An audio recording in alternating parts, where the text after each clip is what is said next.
कहाँ गया रहा हो? दारू पिए गईला नहीं है। अरे ते नहीं के समझत, हमने के दारू पिए वाला आदमी है के, आ दारू तक पिए के पड़ी। हाँ सब पिए तना बोए तनी पड़ा पिए वाला के नाम लगे वैकेंसी में फोन आइल और जितना सीसी बा हम दिनवा भरिया रतिया भर पिए नहीं, आ जितना सीसी बा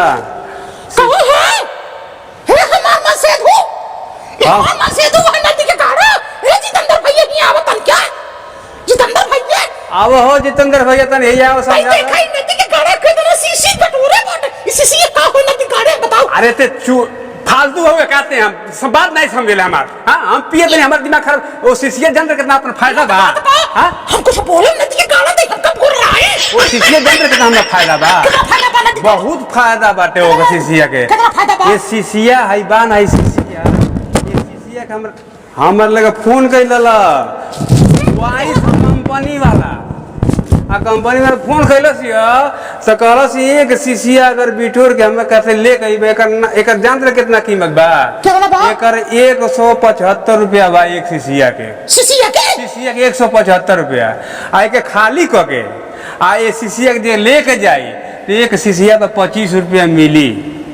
25 रुपया एक सीसिया मिली। तो कहो है तो रोज हम पिए तनी तो एक काम करते हूँ पियल चाल को तो डबल हो जाए आमदनी है हमने के। बड़ा नगद दिमाग तो लगाया हो हमार मसीद हो कुछ से पेट्रोल पाकर को साफ कर नहीं एक सौरभ में डाल के तनी से हिलोर दी है। जैसे हिलोर दी हां पूरा हिलोर के एकदम साफ कर दिए के। अरे तब तो बड़ा नगद बाटा, तब तो हमारे से कमाइयो बढ़ जाए। अरे के साफ कर देबे ना तो हम ए पे लेबल लगा दे।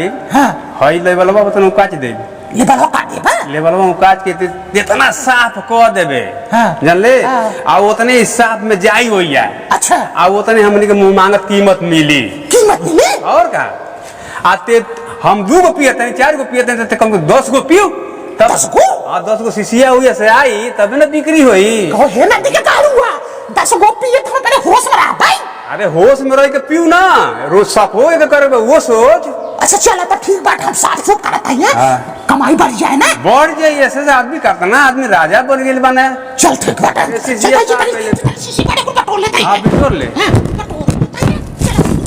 चलो चलो